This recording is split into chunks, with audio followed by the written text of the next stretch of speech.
जय महाकाल दोस्तों। मैं योगी भक्ति Ratna love and unity Bharat से। मैंने एक कहानी कहीं पढ़ी थी कि एक जो आदमी होता है, बूढ़ा आदमी, गरीब सा, वो उसको खाना नहीं मिलता तो वो किसी घर पे खाना मांगने के लिए जाता है। अंदर से एक औरत आती है बाहर और उसको खाना देती है। तो वो खाना देते वक्त उसी वक्त ऊपर से वो दरवाजे पे खाना देती है, तो उसी वक्त ऊपर से एक चील जो होती है, वो चील उसके मुंह में सांप को पकड़कर ले जा रहा होता है।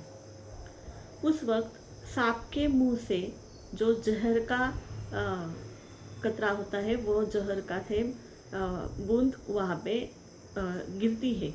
और उसी वक्त जब वो औरत उस आदमी को खाना दे रही है, उसी वक्त उस खाने में जहर की कुछ बूंदें गिर जाती है। फिर वो खाना वो आदमी खाता है। तो उसके बाद वो आदमी खाना खाने के बाद जिसमें जहर मिला हुआ है वो मर जाता है। तो लोग जमा होते हैं वहाँ पे। कुछ देर के बाद यमराज चित्रगुप्त वहाँ पे आते हैं कि इस कर्म को किसके नाम पे मैं डालूं। तो औरत के नाम पे डाले तो औरत कहती है कि मैंने तो पुण्य कर्म समझ के, मैं तो अच्छा काम कर रही थी, किसी को खाना, भूखे को खाना खिलाना ये बहुत अच्छा काम है और मैं तो अच्छा काम कर रही थी, तो मेरे ऊपर ये कर्म कैसे आ सकता है।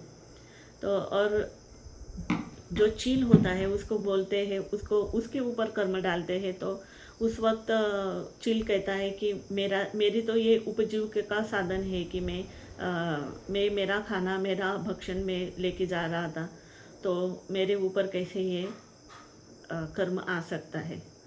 फिर सांप के ऊपर ये डाले तो सांप कहता है कि मेरी तो फितरत ही मेरे जहर है, तो मुझ में पूरा जहर भरा हुआ है, तो इसमें मेरा कुछ दोष नहीं है, तो मेरे भीतर ही जहर है, तो मैं जहर ही मेरे मुंह से बाहर निकलेगा। तो उसी वक्त वहाँ पे कुछ लोग जमा हुए होते हैं और वो औरत को दोष देते हैं कि इस औरत ने जहर खिला दिया उस आदमी को। कई लोग चील को दोष देते हैं कि चील के वजह से ये हुआ। कई लोग सांप को दोष देते हैं कि सांप की वजह से ये हुआ। ये सब देख रहे होते हैं चित्रगुप्त और यमराज जी। तो उस वक्त यमराज जी कहते हैं चित्रगुप्त को कि ये जो लोग बोल रहे हैं कि इसने ऐसा किया, उसने ऐसा किया, चील की वजह से ये हुआ, औरत की वजह से ये हुआ, सांप की वजह से ये हुआ, इनके ऊपर ये कर्मा जाता है। तो इस स्टोरी का, इस कहानी का तात्पर्य क्या था? इसमें ये सीख थी कि जो लोग जजमेंट कर रहे थे कि इसके कारण ये हुआ, उसके कारण ये हुआ, वो सबसे ज़्यादा दोषी होते हैं। हम हमारे सराउंडिंग में बहुत सारे ऐसे लोग देखते हैं जिनको जजमेंट करने की आदत होती है, जज करने की आदत होती है। हम हमारे दैनंदिन जीवन में कई बार नित्य कर्म में हम ये सहजता से कर जाते हैं।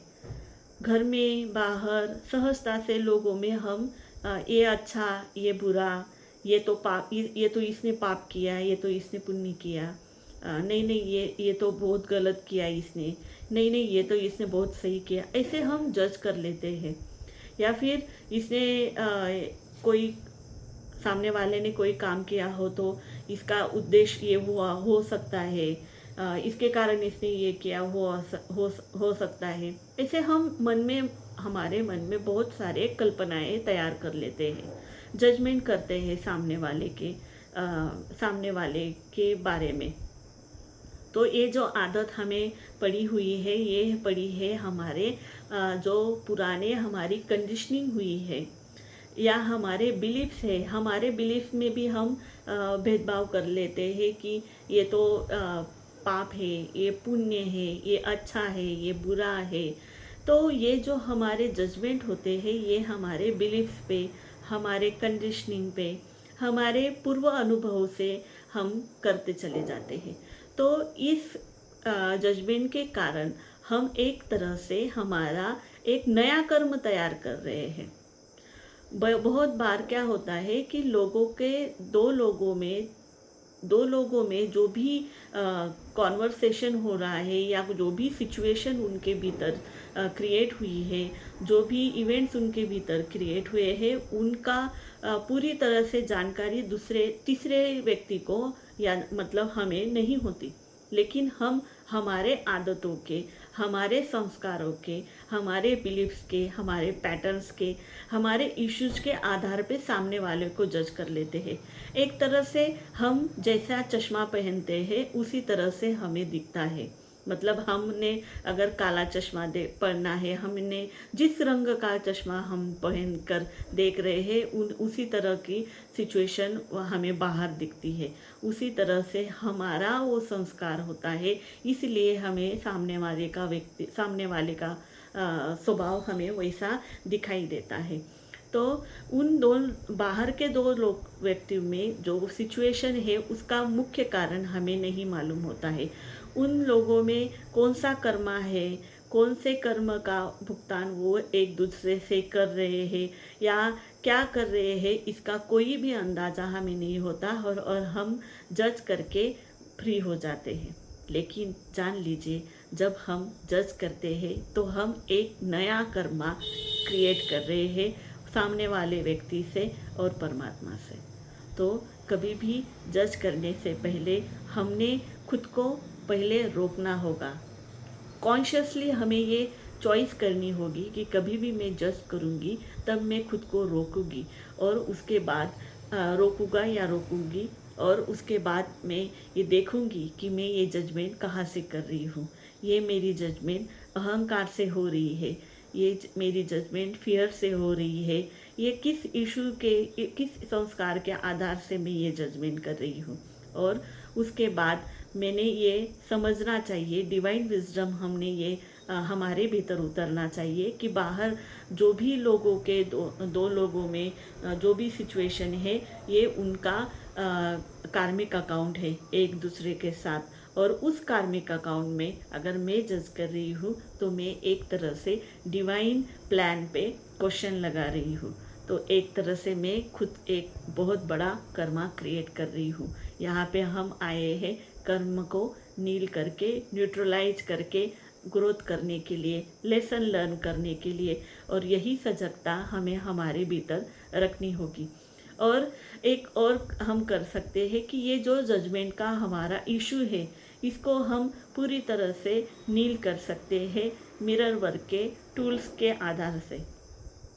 हम यहाँ पे मिरर 6 तक के हमारे टूल्स होते हैं, 6 के आगे भी टूल होता है, लेकिन हम यहाँ पे मिरर 3 या 4 तक मिरर करके हम यहाँ पे इस इशू को देख सकते हैं और बाद में उसको रिलीज कर सकते हैं। हमारे जीवन में जो भी जजमेंट के इवेंट्स पहले भी हो चुके हैं, उनको हम रिकॉग्नाइज करके वहाँ पे हमारे सोल एस्पेक्ट को हमारे भीतर मर्ज कर सकते हैं और मिरर वर्क के आधार से हम उसको रिलीज कर सकते हैं। तो हम जो भी कर्म करते हैं तो उन कर्मों के प्रति हमारे भीतर ऐसी सजगता आनी बहुत ज़रूरी है। और सजगता कॉन्शियसली हम कोई भी एक्ट करते हैं तो वो कब कर सकते हैं, जब हम खुद पे काम करते हैं, हमारे शरीर पे, हमारे मन पे, हमारे आत्मा पे जब हम काम करते हैं। हमारा शुद्धिकरण की प्रक्रिया हमारे तीनों जो शरीर, मन और आत्मा पर हम करते हैं, तो ये इनर वर्क करके हम कॉन्शियसली आगे बढ़ सकते हैं। हमारी कॉन्शियसनेस, अवेयरनेस बढ़ती है इनर वर्क करके। तो आप भी अगर चाहे तो इनर वर्क कर सकते हैं, सिस्टमेटिक इनर वर्क कर सकते हैं और आगे बढ़ सकते हैं। योगस्थ भव।